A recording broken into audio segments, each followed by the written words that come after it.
Welcome back to the Daily Poem here on the Close Reads Podcast Network. I'm David Kern. Today is December 20th, 2019, and that means that tomorrow is the shortest day of the year. December 21st, 2019 is the shortest day of the year. So today I wanted to read a poem in commemoration of that, if you will. And it is by Emily Bronte. She lived from 1818 to 1848, and she was, of course, an English novelist and poet who is most famous for the novel that she wrote, Wuthering Heights, which is, to many people, a classic in all of literature, not just in English literature. But of course, she also did publish a lot of poetry, including the poem that I'm going to read today, which is called "The Night is Darkening Round Me." Seems like an appropriate poem to read for December 21st, and December 21st is a Saturday, so I wanted to read this today. Next week, I'll have a number of Christmas poems for you. I will be having poems the 23rd, the 24th, the 26th, and the 27th. I'll be taking the 25th off, and then I'll have some poems for the days following Christmas in the following weeks there as we get into the new year. But here first is "The Night is Darkening Round Me" by Emily Bronte. The night is darkening round me, the wild winds coldly blow, but a tyrant spell has bound me, and I cannot go.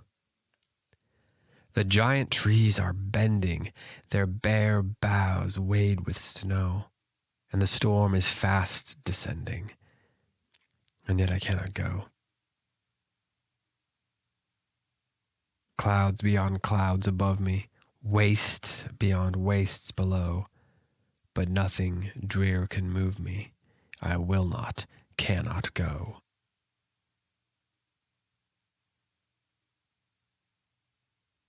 I've also seen this poem titled Spellbound, and that's just on a couple of websites, and I don't know if that was ever a published title or, I mean, I suppose perhaps people can title it whatever they want now.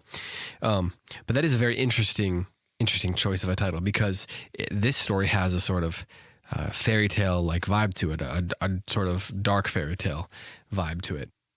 Maybe not a Disney-fied fairy tale vibe.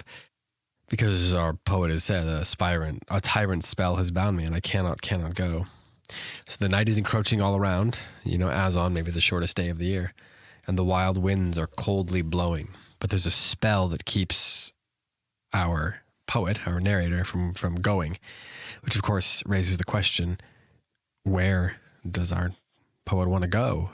Does our narrator just want to get away from the cold, from the dark? Does it want to find light? We get the scenario, right? That the trees are bending like giants, maybe perhaps just stooping down to pick her up. The bare boughs are weighed down with snow, which is the sort of literal reason why they're bending over, but they're also the thing that perhaps makes them more terrifying. The storm is fast descending, just like those boughs. The storm is descending quickly too. And yet I cannot go, she says. That spell is holding her there.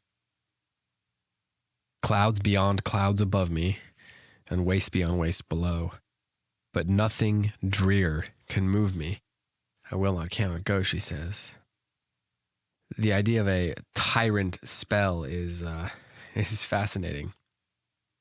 So, on the one hand, if we want to read it sort of in the traditional way, there is the notion that clouds beyond clouds above me could suggest heaven, perhaps waste beyond waste could suggest hell, which means that wherever she is somewhere in the middle. That might be suggestion of, the trials of life here on earth are sort of purgatorial. But there's this little line at the very end there, which is sort of subtle, because we have this repetition throughout the end of each for the first two stanzas. It's saying, I cannot go, at the end of the first stanza. And then at the end of the second stanza, it says, and yet I cannot go.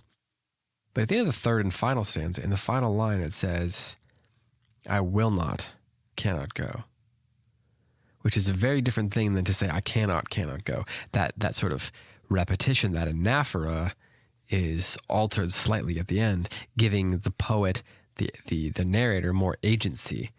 So whereas at the beginning it's the spell, by the end, she is making the choice not to go. Which, if it's heaven above and hell below, and she's stuck somewhere in between, that's in and of it. That's a fascinating idea, right? Is it that she can't move because she doesn't believe, she has doubts, she lacks faith? Or is she paralyzed by fear or not knowing what to do? No matter what, at the end of the poem, there is a sort of impending doom. I've read people say it's kind of a dreamlike poem, but I suspect that most poems that have this sort of fairy tale vibe to them are sort of dreamlike. I like that at the end, we are not told whether to feel hopeful or whether to feel hopeless. I was going to say dour, and then I realized, well, the opposite of hopeful is hopeless. We're not told exactly which of those two things to feel about our poet, about our narrator. And in a sense, the nothing drear can move me suggests that above all, there's a sort of steadfastness to our narrator, that in the face of almost anything, she is determined to stand fast. That is in theory a positive thing, but it could also be a warning. And the poem is so much richer and so much more dynamic and so much more meaningful in our imaginations if we're not told at the end, oh, don't worry, everything's going to be okay, or huzzah, once more into the breach, or something like that. This way, the way it is here, the way Bronte wrote it, the subtlety here allows our imaginations to do the work. And so that's why it's one of those poems that's worth sort of lingering. And it's a great winter poem because it's the kind of poem that sticks in your imagination, in your memory during these cold, dreary days. So tomorrow, when it's December 21st and it's the longest day of the year, maybe you'll remember the darkening night around you. So here is Bronte, the night is darkening around me once more. The night is darkening round me. The wild winds coldly blow. But a tyrant spell has bound me, and I cannot go. The giant trees are bending, their bare boughs wade with snow, and the storm is fast descending, and yet I cannot go. Clouds beyond clouds above me, wastes beyond wastes below, but nothing drear can move me. I will not, cannot go. This has been The Daily Poem. Thanks so much for listening. Be back on Monday with another poem for you.